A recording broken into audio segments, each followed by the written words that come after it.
नमस्कार दोस्तों, बहुत खुशी और गर्व के साथ आपको हम अपने प्रिय शिष्य दीपक जी, पहले तो हम लोग दीपक कहते थे लेकिन अब ये इंजीनियर दीपक हो चुके हैं और इनको होंडा जैसी प्रतिष्ठित कंपनी में नौकरी लगा है। ये मैकेनिकल ब्रांच से बीटेक किए और जैसा कि आप जानते हैं कि नौकरी लगने के बाद जो 1 रुपया गुरुदक्षिणा जो शिष्यों से लेने की हमारी परंपरा है और उन्हें हम सम्मानित करते हैं, तो आज ये मेरे आवास पर आए हैं। आज हम इन्हें सम्मानित करेंगे और जैसा कि आपको मैं बताता हूँ कि ये 1 रुपया गुरुदक्षिणा जब इन लोगों के जॉब के बाद हमें इनके हाथों से मिलता है या इनके माता पिता के हाथों से मिलता है, तो वो खुशी का ठिकाना नहीं होता है। क्योंकि ग्रामीण परिवेश के बच्चे उस बुलंदियों को पाते हैं तो कहीं ना कहीं जो हिंदुस्तान के विश्व गुरु बनने का जो सपना है उसकी पहल के लिए कदम आगे बढ़ता है और यही बच्चों के द्वारा ही एक बार फिर से हमारा हिंदुस्तान सोने की चिड़िया बनेगा। तो आज हम दीपक को सम्मानित करेंगे और इनको आगे भी उज्जवल भविष्य के लिए बहुत बहुत शुभकामनाएं और आप खूब तरक्की करें, भगवान से यही दुआ है। दीपक जी, ये बताइए आप कि अभी आप का जॉब जो है कहाँ है? थोड़ा सा दर्शकों को मैंने तो जिक्र कर दिया, किस कंपनी में जॉब है और किस पोस्ट पर और कहाँ है, थोड़ा सा दर्शकों को बता दीजिए। हेलो एवरीवन, मेरा नाम दीपक कुमार सिंह है। मैं अभी होंडा में R&D डिपार्टमेंट में हूँ, वहाँ पे सीनियर इंजीनियर हूँ। वहाँ पे गुड़गांव हरियाणा में, जैसा कि सर ने अभी इंट्रोड्यूस किया, ये सारा सर का दिया हुआ है। जो भी हमने अचीव किया अभी तक, ये सर से हमने सीखा है। क्योंकि हम एक ग्रामीण क्षेत्र से हैं, वहाँ से हमें 10th से पहले हमें ये सब नहीं पता था।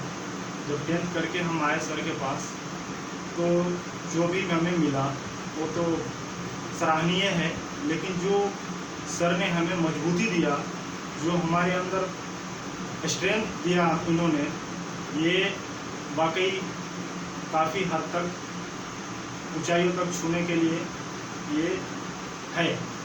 कुछ दर्शकों को ये बताइए, पुराने दिनों का यादें जो है, ये जो नाइट क्लासेज के बारे में, क्योंकि उस दौर का तो अभी तो हम लोगों को कई राज्यों में पढ़ाने का सौभाग्य मिलता है, लेकिन आप लोगों का जो प्रारंभिक नाइट क्लास था उसकी पुरानी यादों को कुछ दर्शकों से शेयर कीजिए। नाइट क्लास तो वाकई बहुत अच्छा रहा।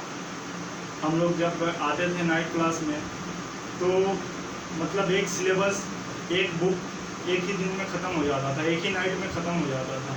उसमें बहुत कुछ हमने सीखा। पहली बात तो ये कि कैसे मेहनत करना है। उसके बाद अगर नाइट क्लास के अलावा हमने इसको कंटिन्यू रखा अप टू जॉब तक, जब तक कि हमने ये जॉब हासिल ना किया करने तक हमने ये बिल्कुल कंटिन्यू रखा। उससे हमें एक चीज़ ये मिला कि कैसे मेहनत करना है, how to get any big goal and all. So we got all those things through night classes. देखिए, दीपक जी ने क्या बोला कि जैसे प्रैक्टिस क्या होता है, नाइट क्लासेज जो लगातार 12 घंटे का अनुभव होता है। एक एक बुक का मतलब क्या, जैसे मान लीजिए कि कभी आप पढ़ते होंगे 3D है या वेक्टर है, जो भी जेई में आते हैं, तो क्या होता था कि एक एक रात में 3D वेक्टर जैसे टॉपिक ख़त्म हो जाते थे, डिफरेंशिएशन का लेक्चर हो जाता था, इंडिफिनिट इंटीग्रेशन को काफ़ी कंसेप्चुअल हम लोग पढ़ लेते थे लगातार 12 घंटे। प्रैक्टिस के काफ़ी समय मिलते थे बच्चों के पास।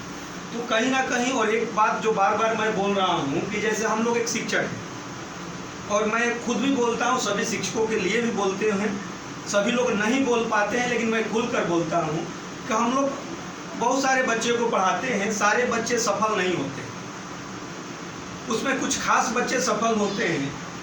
तो उनके माता पिता का बच्चों का बहुत बड़ा योगदान होता है। उस बच्चे की मेहनत इतनी होती है कि जिसकी कल्पना नहीं कर सकते। तो इसमें जो इनकी सफलता होता है, इसमें इनकी परिश्रम का बहुत बड़ा योगदान होता है। और कभी इनके माता पिता से भी हम आपको रूबरू कराएंगे, क्योंकि बच्चे की सफलता के बाद क्या होता है कि बार बार मैं बोलता ही हूँ हर वीडियो में भी कि कोई भी इंस्टीट्यूशंस है या कोई भी संस्था है तो लगता है कि कोई भी है बड़े शहर में, पटना, दिल्ली, कहीं भी बड़े शहर में, कोटा, क्या होता है कि सारा काम कोचिंग ही कर दिया। अरे भाई वो बच्चा कहाँ गया, उस बच्चे की मेहनत, उसके माता पिता कहाँ गए? जब सारा काम कर दिए तो टोटल का तो रिजल्ट होना चाहिए।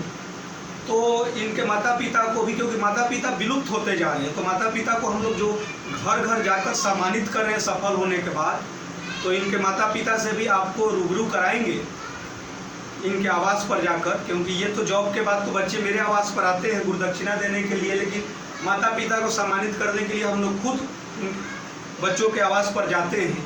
और ये परंपरा लोगों को पसंद भी, और अन्य लोगों को मैं आग्रह करूँगा कि जो भी शिक्षक हैं जरूर है कि माता पिता को, क्योंकि माता पिता का दिया हुआ संस्कार जो है, मजबूती जो है, उनके साथ कदम से कदम मिलाकर चलना, उनके जीवन की उतार चढ़ाव में हमेशा उनके साथ रहना, कि उसको काफ़ी बुलंदियों तक पहुंचाए। दीपक जी ये बताइए कि एक अपने ग्रामीण परिवेश या अन्य बच्चों के लिए एक संदेश आप कि जीवन में सफलता के लिए, आपका जीवन में जो भी उतार चढ़ाव या आपने बुलंदियों का पाया, जीवन में सफलता के लिए क्या करना चाहिए? सर मैं ये कहना चाहूँगा कि जैसे कि मैं ग्रामीण क्षेत्र से हूँ और हम जाते हैं 1 घंटे का क्लास हो या 2 घंटे का हो, वैसे हमें तो 12-12 घंटे नाइट क्लास हमें मिले हैं, तो अगर हम चाहें तो उसको कहीं से भी हम पढ़ सकते हैं। अगर चाहें तो इंटरनेट पर भी पढ़ा हुआ है, जैसे कि आजकल लोग पढ़ रहे हैं, उसको फॉलो कर रहे हैं। लेकिन हम बड़े बड़े इंस्टीट्यूशन में IIT हो, NIT हो या किसी बड़े इंस्टीट्यूशन में जाते हैं तो हम लेक्चर के लिए जाते हैं, बड़े पर्सनालिटी के सामने जाएं, उनसे सीखें, वो हम सुनने के लिए जाते हैं और हमें वो 12-12 घंटे मिला है। तो मैं तो यही संदेश देना चाहूँगा कि आप शॉर्टकट रास्ता ना अपनाएं, आप बिल्कुल मतलब गो थ्रू डीपली जाएं, बड़े अच्छे मतलब कि आप अथॉरिटी से जाएं, उस इंस्टीट्यूशन से पढ़ें जहाँ की मतलब आपको अच्छे कुछ मिले। शॉर्टकट रास्ता अपनाना ये मतलब ये कोई अच्छा वो नहीं है, तो आप हार्ड वर्क करें और आप अच्छे से जाएं। तो ये दीपक जी ने आपको बताया सही बात, कि सबसे बड़ी बात है कि हार्ड वर्क ही आपको वहाँ तक पहुँचाएगा। जैसे आज दीपक जी होंडा जैसी प्रतिष्ठित कंपनियों में लाखों सैलरी पाकर अपने दिनचर्या को आगे बढ़ा रहे हैं। और अभी लॉकडाउन में जस्ट ये इन्होंने मेरे से जिक्र किया कि सर लॉकडाउन नहीं रहता तो अभी मैं सिंगापुर में रहता।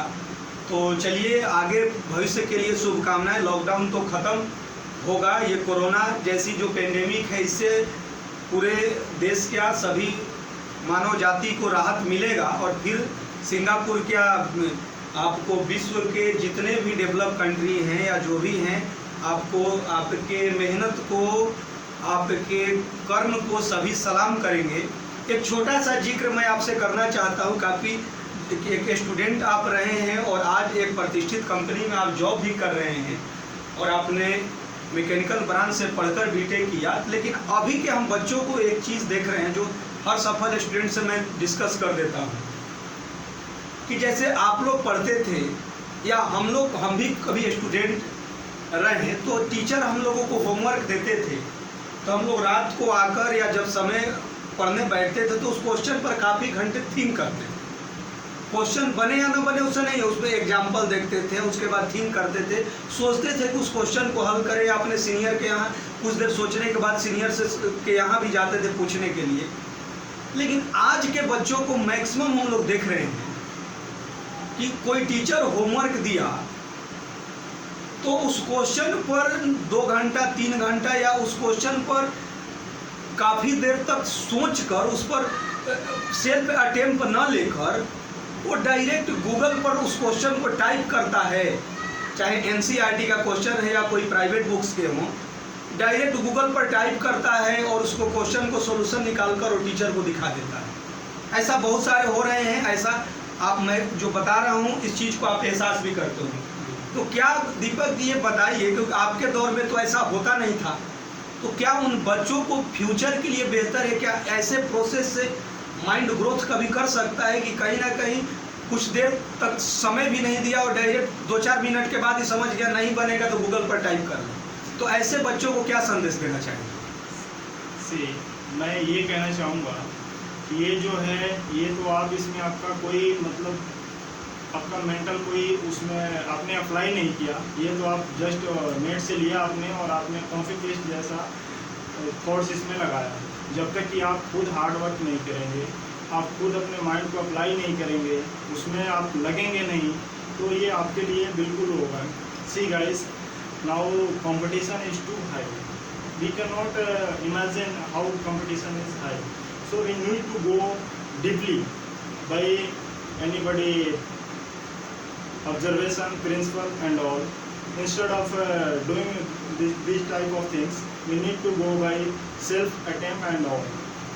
तो आप हमेशा इंटरनेट के बजाय आप खुद उसमें प्रैक्टिस कीजिए, किसी सीनियर से लीजिए, किसी फैकल्टी से आप पूछिए, और उसके बाद भी नहीं होता है फिर आप ये देख सकते हैं, लेकिन आप शॉर्टकट फॉर्मूला ना अप्लाई करें। एक अपने जूनियर के लिए आप संदेश, क्योंकि जो बैड हैबिट्स हैं उसको जो बच्चे सफल होते हैं उनकी बातों को सुनेंगे ही, हम लोग भी सलाह देते। जैसे सोशल साइट्स हुए, जैसे फेसबुक हुए, व्हाट्सएप हुए, ट्विटर हुए, इंस्टाग्राम हुए, उनसे बहुत सारे लोगों को अपने पर्सनल लाइफ में अचीवमेंट या गोल को पाने में या पॉपुलैरिटी पाने में ये सोशल साइट से एक रास्ता बना है, लेकिन उसकी संख्या बहुत कम है, 1% वैसे लोग हैं। लेकिन आज के जो नई पीढ़ी के बच्चे हैं, जो 8, 9, 10th के बच्चे हैं, 11th के बच्चे हैं, वो अपने 14 से 15 घंटा से एबव समय जो है अपने इन्हीं पर फेसबुक, व्हाट्सएप ये सब पर ही समय बर्बाद कर रहे हैं। ऐसा बहुत सारे बड़े बड़े लेखक का कॉलम भी आ चुका है। अपना माता पिता घर पर देख भी रहे कि दिन भर वो समय बर्बाद कर रहे हैं स्टूडेंट लाइफ में। तो वैसे बच्चों को क्या संदेश देना चाहेंगे? एक तो पढ़ाई का हुआ, मान लीजिए क्वेश्चन करेगा, लेकिन जो दिन भर, क्योंकि वैसे बहुत सारे पेरेंट्स का भी मैंने सुना है कि सर मतलब दिन भर मतलब मोबाइल पर 15 से 17 घंटा समय, खाना भी खा रहा है तो उसी पर फेसबुक, व्हाट्सएप ऐसे ही कर रहा है।